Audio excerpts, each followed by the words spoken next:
So ayun mga Sonic, so pakakawalan. Iwawalay na natin yung dalawa nating young bird. So 25 days old na sila ngayon, yung ating dalawang white flight na anak ng impulsive ni Money Hunter at ang ating pure Alphonse na hen. So tara, iwalay na natin, baka iwalay pa yun ng iba. Let's go!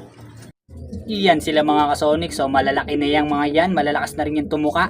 So iwawalay na natin yan, ilalagay na natin doon sa ating viewing para maka-viewing na agad sila habang ganyan pa lang yung edad nila. Para mamatyagan na nila kaagad yung mga tanawin. So ayun, kunin muna natin mga sonic, lagay natin sa ating viewing. So ito na sila mga kasonic, ayan, dalawa. So kasama nila isa nating Alphonse din, ayan, yung tinuturuan natin. So ito, marunong na itong pumasok sa ating trapping. Ito yung dalawa nating young bird, so tuturuan din natin yan. Sa ngayon, tamang viewing lang muna sila dyan para ma-practice nila yung lugar nang matandaan